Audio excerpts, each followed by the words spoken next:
Reddit pregunta: ¿cuál es el caso más aterrador que has visto? Todavía no soy médico, estudiante de medicina, pero cuando estaba en voluntario en una sala de urgencias tuve que arrastrar a una mujer de 60 años fuera de los escalones de la entrada de Walk Inc.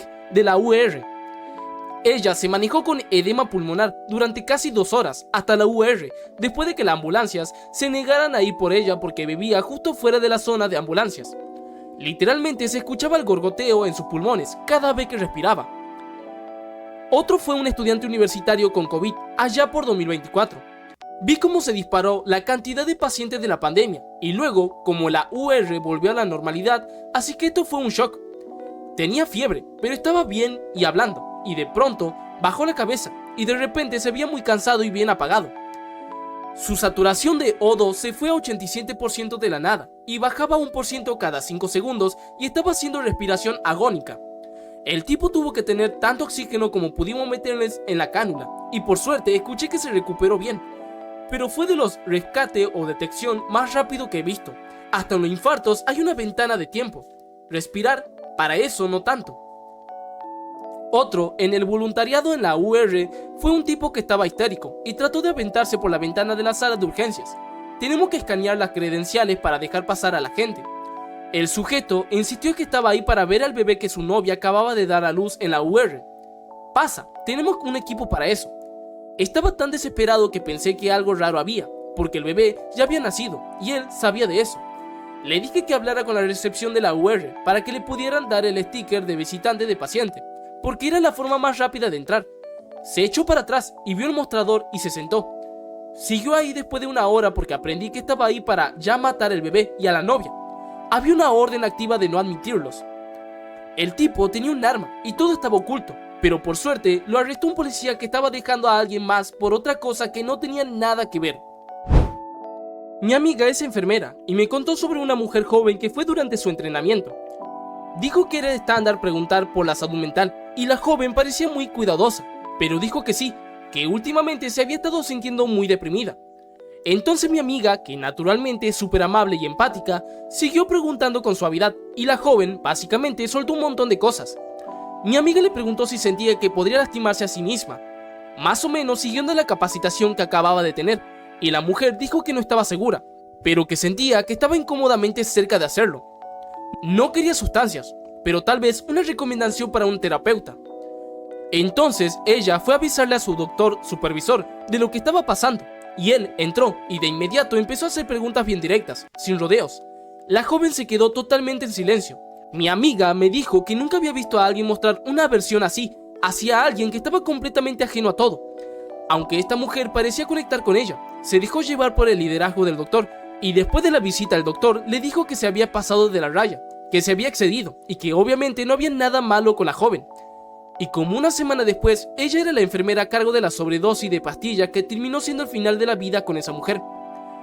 Esto fue una experiencia súper dolorosa para mi amiga, tanto que terminó siendo una llamada de atención para nuestro pequeño grupo de amigas para ser más comprensivo con ella y checar cómo estaba todo el tiempo. Ahora siempre confía en su instinto y actúa como la defensora de la paciente en lugar de un doctor. Mi papá murió por fascitis necrotizantes. Nunca supimos exactamente por dónde entró la infección.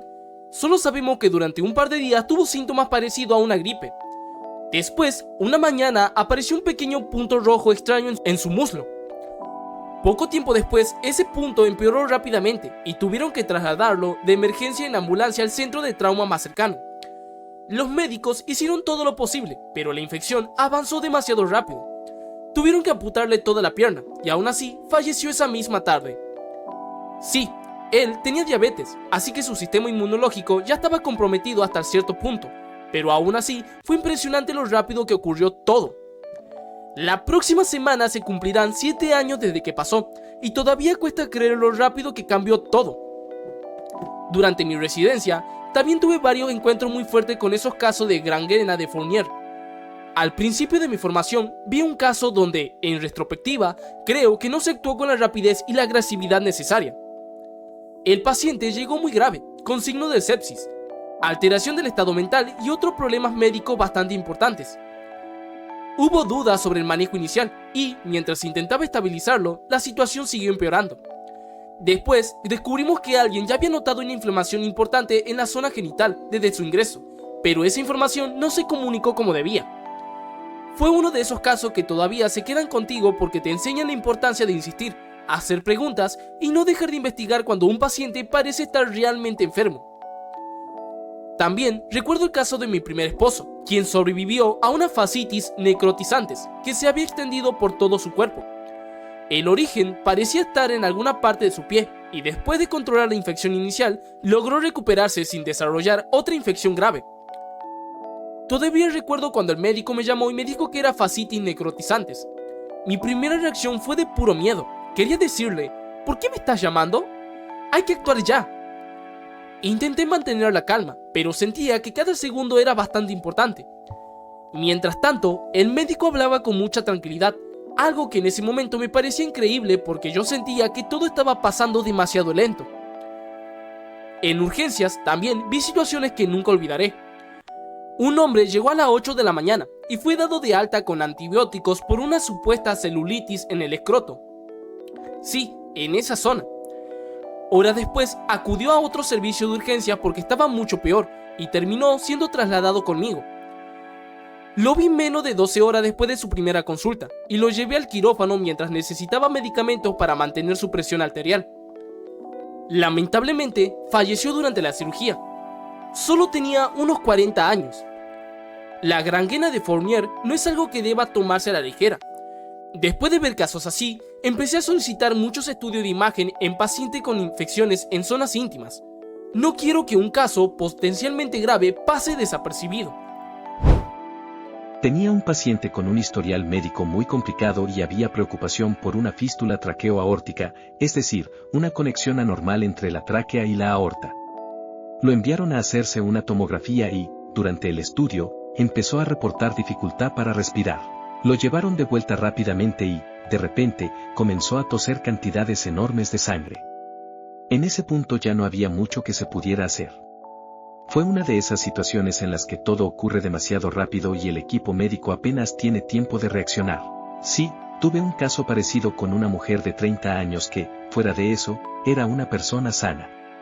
Le habían diagnosticado cáncer de pulmón recientemente, pero la enfermedad avanzó hasta invadir uno de sus bronquios principales. Cuando comenzó el sangrado, ni siquiera un protocolo de transfusión masiva, que consiste en administrar grandes cantidades de sangre y productos sanguíneos lo más rápido posible, pudo mantenerla con vida por más de unos minutos.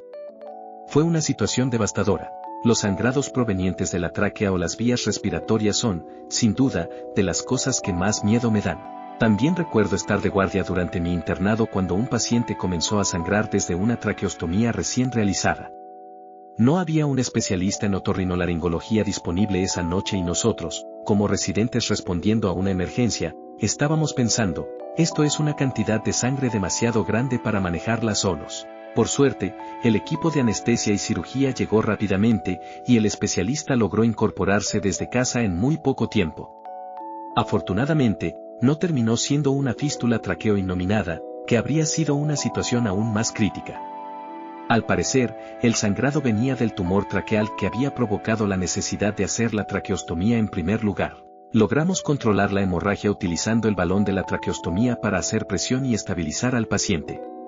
Aún así, espero no volver a presenciar algo parecido. No soy especialista en este tema, pero siempre me he preguntado algo. Si un paciente propusiera una solución poco convencional en una situación extrema, ¿un médico podría intentarlo sin meterse en problemas legales si otro profesional considera que es una opción razonable? Por ejemplo, 1. Si fuera una fístula esófago-aórtica, ¿sería posible cerrar la conexión anormal mediante algún procedimiento y mantener la vía respiratoria protegida con una traqueostomía? 2. En una fístula traqueo-aórtica, ¿existiría alguna posibilidad de controlar el sangrado usando materiales especializados para detener hemorragias, aunque exista el riesgo de comprometer la respiración? 3. Y con los avances actuales, ¿podría una tecnología como la impresión 3D llegar a crear algún tipo de dispositivo personalizado que ayude a estos pacientes a mantenerse estables y mejorar su calidad de vida? Son situaciones extremadamente complejas donde incluso los mejores equipos médicos tienen que tomar decisiones en cuestión de segundos. La mayoría de las personas no se imagina lo peligroso que puede ser una infección dental que al principio parece algo sin importancia. Muchos creen que un dolor de muela o una molestia pasajera no es algo grave, pero en algunos casos una infección puede avanzar rápidamente y causar complicaciones muy serias. No soy doctor, pero algo parecido casi le sucede a mi papá. Tenía una infección en un diente que no sabíamos que existía. Con el tiempo, la infección se extendió a otras partes de su cuerpo e incluso llegó al cerebro. Terminó desarrollando sepsis y estuvimos muy cerca de perderlo. Ya pasaron 2 años desde entonces y todavía le escribo seguido para saber cómo está. Estoy muy agradecido de que siga aquí. Yo también viví algo parecido. Tuve un dolor de cabeza durante 3 semanas que no desaparecía. Terminé en el hospital, pero me dieron de alta con una mejoría mínima y sin una explicación clara. Decidí ir al dentista para descartar cualquier posibilidad. Al final descubrieron que una muela del juicio era la causa del problema. Me la retiraron y, sorprendentemente, el dolor de cabeza desapareció por completo. Lo más extraño es que nunca sentí dolor en esa muela. También tuve una infección en la mandíbula causada por un molar fisurado. Mi dentista no podía atenderme de inmediato, pero me recetó antibióticos. He pasado por más de 20 cirugías importantes y hasta un trabajo de parto de 48 horas, pero nada se compara con el dolor de esa infección. No había nada de venta libre que pudiera aliviarlo. Estaba viendo una película con mi familia cuando empecé a temblar. Mi temperatura llegó a 104.5 grados Fahrenheit y poco después me desmayé. En la ambulancia, mi presión bajó a 53/40. Los médicos me diagnosticaron sepsis, estuve 28 días en el hospital y tuvieron que hacerme 3 operaciones para drenar el absceso. Las infecciones dentales siempre deben tomarse en serio. Mi hermano también tuvo una experiencia muy dura. Tenía un dolor constante que no desaparecía, pero tenía miedo de ir al dentista y trataba de aguantarlo con medicamentos. Cuando empezó a hincharse, finalmente lo convencí de buscar ayuda. En la clínica descubrieron que en realidad tenía un carcinoma de células escamosas. Falleció unos 3 meses después del diagnóstico. Si hubiera ido al dentista cuando comenzó el dolor, es posible que el resultado hubiera sido diferente. Por eso es importante no ignorar señales que parecen pequeñas. También quiero mencionar algo importante: si alguna vez te hicieron una endodoncia y años después vuelve el dolor en esa zona, haz que te revisen. A mí me pasó recientemente, una endodoncia que tenía desde hace 20 años había fallado y tenía una infección. Por suerte se detectó a tiempo. Incluso una vez tuve un absceso severo que llegó a inflamarme la mitad de la cara y extenderse hacia los senos nasales. En urgencias me dijeron que necesitaba atención dental especializada. Pasaron varios días hasta que pude recibir el tratamiento adecuado. Las infecciones en la boca pueden parecer algo menor al principio, pero en algunos casos pueden convertirse en una emergencia médica. Cualquier dolor persistente, inflamación o molestia extraña merece ser revisada. Una de nuestras enfermeras de UCI, RN, perdió a su esposa en el trabajo por este problema. Se tardó demasiado en buscar ayuda. Cuando al fin lo hizo, el dentista le dijo que fuera con su médico. El paciente recibió antibióticos orales, pero habían pasado semanas entre una cita y la otra. La infección avanzó y desarrolló una parálisis de Bell. Lo ingresaron por el área de urgencias. Más tarde, ese mismo día, hizo paro. Tenía una vía central y estaba con vasopresores. Durante el paro, una residente le gritó a su esposa que consiguiera algo. Se me olvidó qué. Y luego, alguien le dijo a la residente que eran casados. Se notaba como esa residente se acababa de enterar de ese día. Hicieron 3 rondas, y luego la médica tratante le preguntó a la enfermera qué quería hacer. Ella lo dio por hecho. El equipo médico intentó todo lo que pudo para salvarlo. Yo lloré cuando la esposa les pidió a todos que se fueran. Ella lo arregló para que sus hijas pudieran despedirse. También perdimos a una médica que era favorita del hospital en un accidente de coche. El equipo del trauma trabajó más de 1 hora, pero su esposa, que también era médica, lo dio por hecho. Se acercó a todos en la sala y le dio la gracia por haberse esforzado tanto. Otra lloradera fea en el trabajo. Aunque esto fue hace 20 años, todavía hay una memorial para él en el lugar donde pasó el accidente.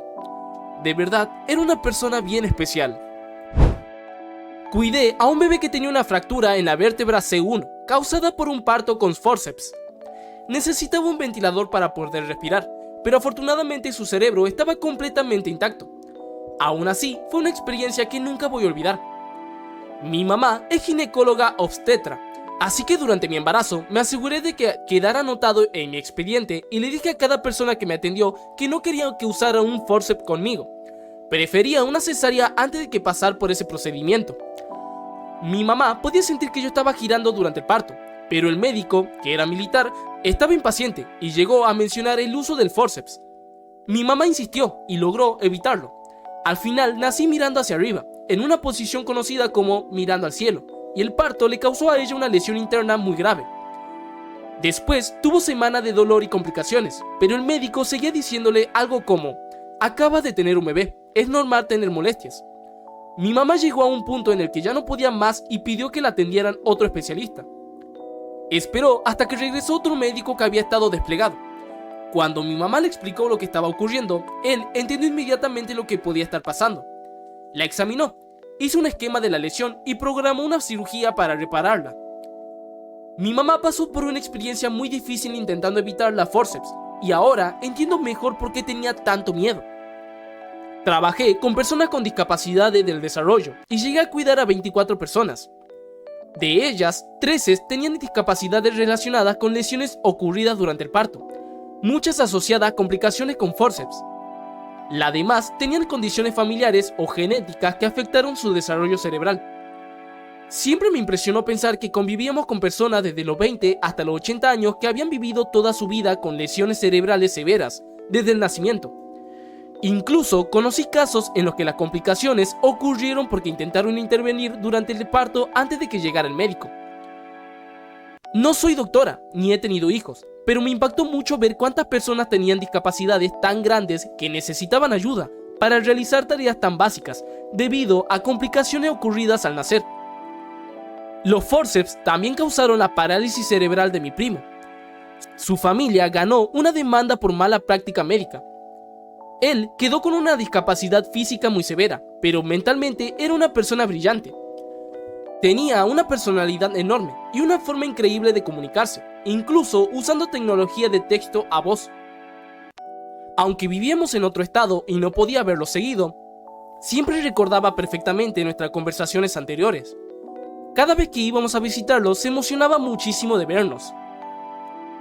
Descansa en paz, Nathan. Falleció este año, en sus 40, debido a complicaciones relacionadas con su discapacidad. Todavía me cuesta aceptar que ya no está aquí. Al tipo lo transfirieron allí, y cuando dieron el informe para el traslado, dijeron que estaba trabajando en el motor del carro, y que el bloque se aflojó y el coche se fue rodando. Le jalan el brazo y se lesionó un nervio, y va a urgencias para que lo evalúen. O sea, tenía déficit neurológicos en el brazo derecho, no podía moverlo bien. Luego, de repente empieza a extenderse a la pierna derecha, después a la pierna izquierda, o sea que ya no podía caminar, pero todavía tenía los reflejos bajos, o sea, la señal de su cerebro estaba cortada. Luego se extendió el brazo izquierdo. Lo intuban y la resonancia de la columna salió negativa para daño. Cuando intentamos despertarlo, estaba completamente alterado. Cualquier sonido fuerte y el tipo empezaba a temblar sin poder controlarse. Nos hacen un EEG, que mide la actividad electrónica del cerebro, y no se ve mucho. Hacemos otra resonancia, y ahí sale de nuevo, como algo en el patrón, en la superficie del cerebro. Le hacemos una punción lumbar, LP, y lo mandamos para todas las pruebas. No hay infección, ni otras anomalías. Para cuando entra la familia y empieza a hablar de lo raro que ha estado actuando últimamente, que se fue juntando varios carros viejos para chatarra y no paró de trabajar en ellos día y noche. Súper peculiar. El líquido cefalorraquídeo sale positivo para CJD, una enfermedad para priones. Básicamente lo hizo sufrir en confort y se fue rápido. Un tipo relativamente joven. Otra caja cerebral. Entra un tipo confundido y alterado, y luego se le va la audición en ambos oídos. Más o menos en ese momento sus riñones fallan, así que empezó con diálisis. Se puso súper alterado en el piso, así que lo intubaron y nos lo mandaron. Fíjate que no está siguiendo a la gente en la habitación, pero va a girar la cabeza hacia el lado que toquen. O sea, básicamente ahora está ciego. La resonancia muestra que le dañaron todo el cuerpo calloso, las fibras conectivas que permiten que se comuniquen los lados izquierdo y derecho. El tipo había desarrollado el síndrome de Susak, un tipo de inflamación de cerebro. La discusión entre tratamientos entre varios equipos llevaron a la familia a pedir cuidado de confort y el paciente fallece. Cuidó a un bebé que tuvo una fractura en la vértebra C1 debido al uso de forceps durante el parto. Necesitaba un ventilador para poder respirar, pero afortunadamente su cerebro estaba completamente intacto. Aún así, es una situación muy difícil de imaginar. De hecho, hay una mujer con una gran cantidad de seguidores en redes sociales a quien le ocurrió algo muy parecido. Sufrió una fractura cervical provocada durante un parto con forceps, pero por suerte sus funciones cognitivas no se vieron afectadas. Desde entonces depende de ventilación y tiene movilidad muy limitada, pero ha logrado salir adelante. A pesar de todo lo que vivió, está haciendo una vida plena. Ella y su esposo incluso tuvieron un bebé recientemente. Sin embargo, también habla abiertamente sobre la negligencia médica que, según ella, provocó sus lesiones. Es una historia realmente devastadora. Siempre que escucho experiencias relacionadas con forceps, parece que las consecuencias pueden ser muy graves. Cuando mi mamá estaba embarazada de su primer hijo, que era yo, llegó un momento en el que sentía que necesitaba pujar.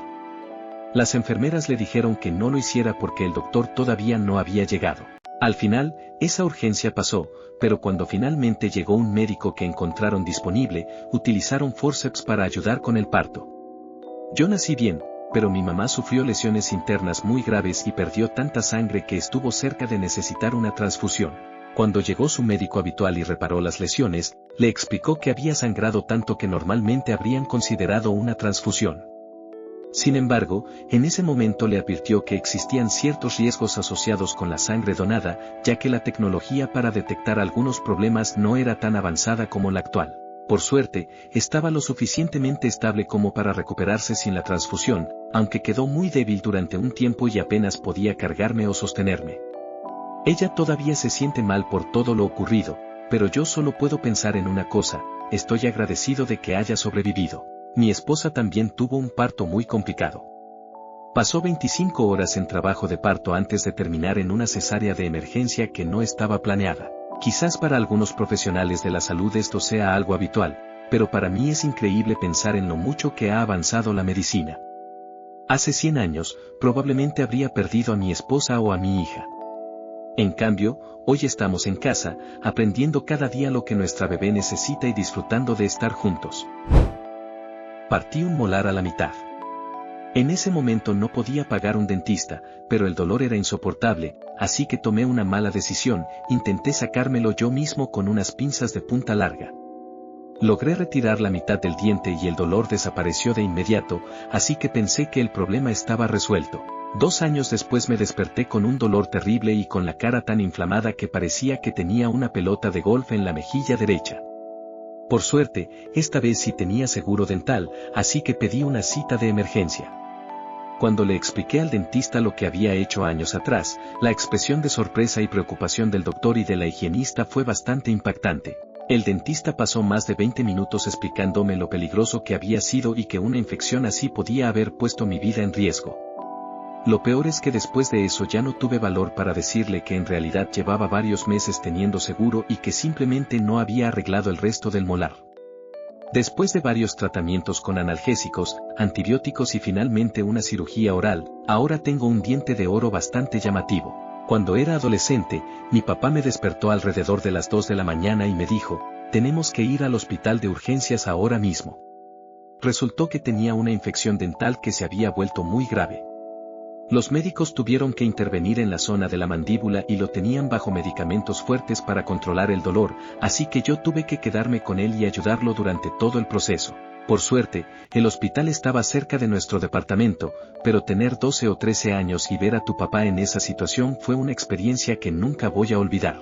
A mi tía tuvieron que trasladarla en helicóptero desde Duluth hasta la Universidad de Minnesota porque una infección dental se había extendido hasta su columna y estaba peligrosamente cerca de llegar al cerebro. Al final logró sobrevivir, pero hubo un momento en el que los médicos nos dijeron que debíamos prepararnos para cualquier resultado. Hubo una noche en la que parecía que podía no salir adelante. La medicina moderna realmente es increíble. Todavía me estoy recuperando de una infección dental que fue una verdadera pesadilla. Ya me habían hecho endodoncias antes, pero nunca había experimentado algo así. Apenas comenzó el dolor de muela, empecé a tomar amoxicilina porque ya había pasado por algo parecido antes. Sin embargo, esta vez el antibiótico no funcionó y mi dentista no podía verme hasta la semana siguiente. Pocos días después, toda mi cara comenzó a hincharse y apareció un absceso enorme en la mandíbula. Llamé a todos los dentistas que pude encontrar, pero nadie tenía espacio para atenderme. Fui a urgencias, me administraron medicamentos y cambiaron el antibiótico, pero aún así no mejoraba. Finalmente logré que me atendiera mi dentista, pero se negó a tratarlo directamente y me envió con un especialista en endodoncia.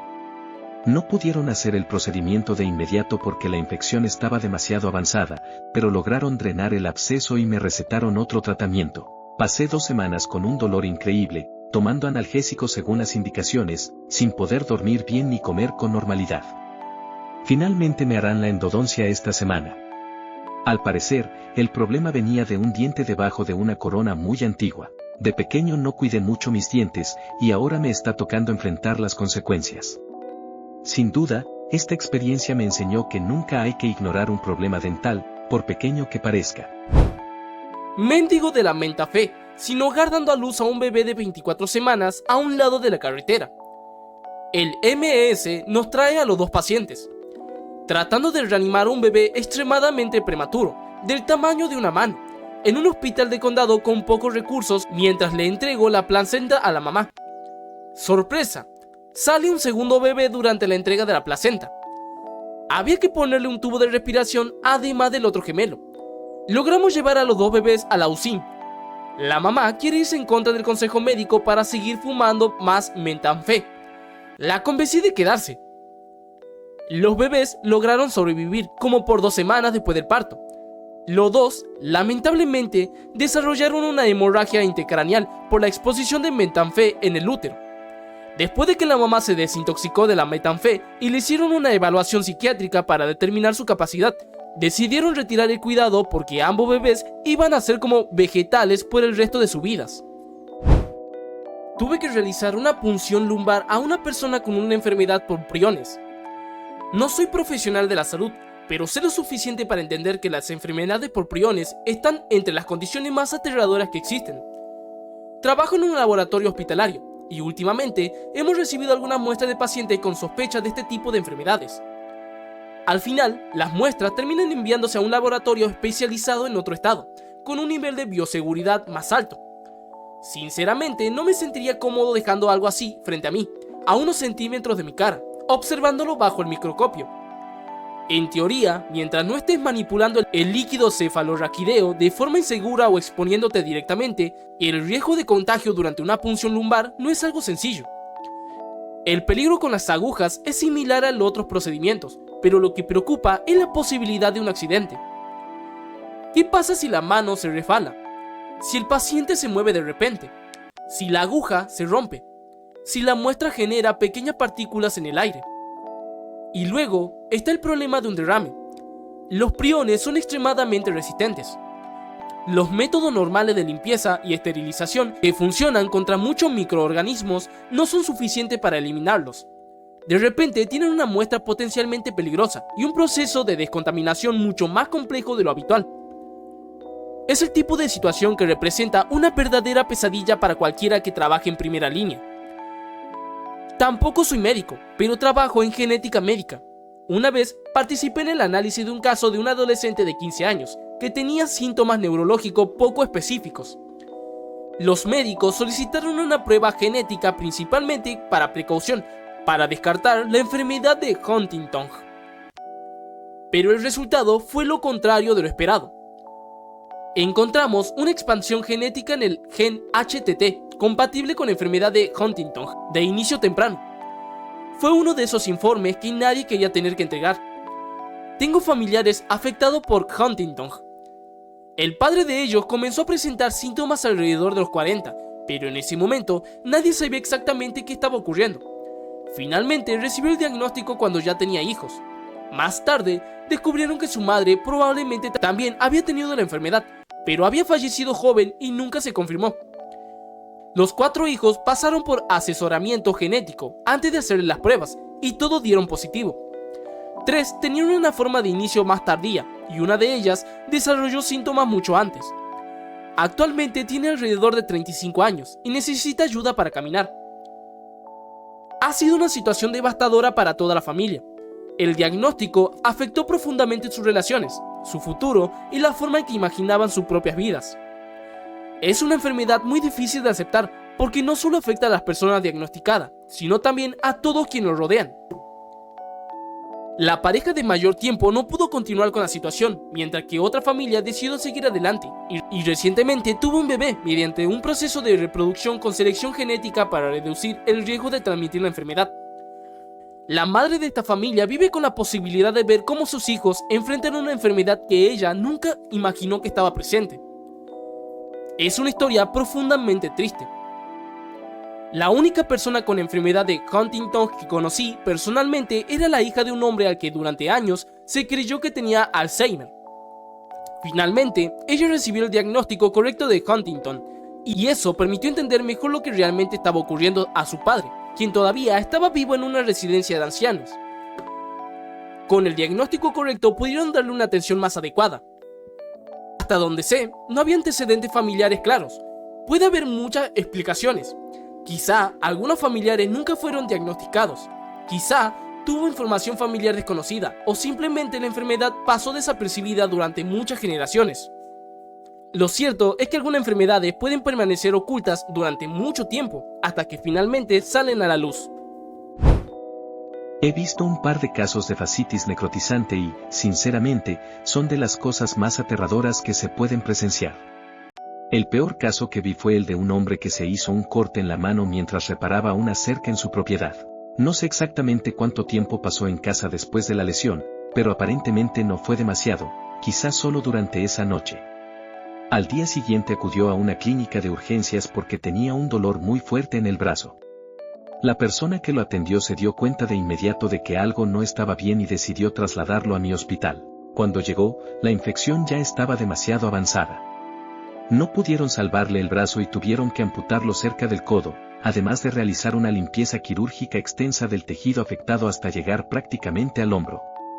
Fue enviado a la UCI con ventilación mecánica, pero en cuestión de horas quedó claro que la infección seguía avanzando. Regresó al quirófano y tuvieron que retirar el brazo a la altura del hombro.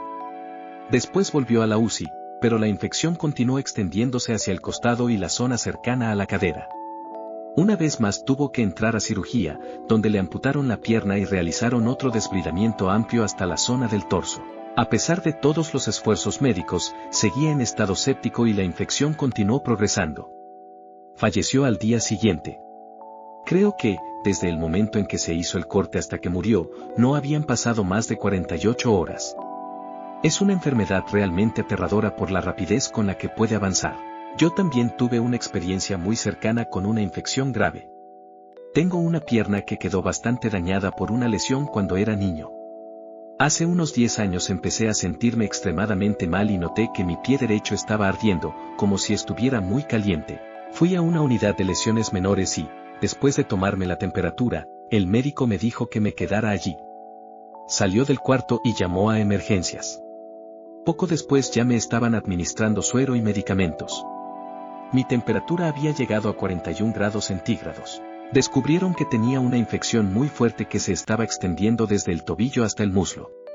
Cada cierto tiempo los médicos marcaban hasta donde había avanzado la inflamación para vigilar si seguía subiendo. En ese momento pensé en la posibilidad de que fuera fascitis necrotizante y, sinceramente, estaba muy cerca de entrar en pánico. Me trasladaron a una unidad de cuidados intensivos y me sedaron. Desperté 5 días después, todavía con todas mis extremidades y sin perder piel, pero mi estado había sido bastante grave. La infección había afectado primero mi sistema linfático y después comenzó a comprometer mis riñones. Nunca pudieron determinar exactamente dónde había comenzado la infección, porque no encontraron ningún corte, raspadura o herida visible. Desde entonces he estado hospitalizado más veces de las que quisiera recordar debido a infecciones en esa misma pierna. De todas ellas, solo una tuvo una causa clara, una picadura de araña. Las otras 5 fueron situaciones similares, la misma pierna, problemas parecidos, pero con puntos de inicio diferentes. Después de vivir algo así, aprendí que una infección que parece pequeña puede convertirse en algo muy serio en cuestión de poco tiempo.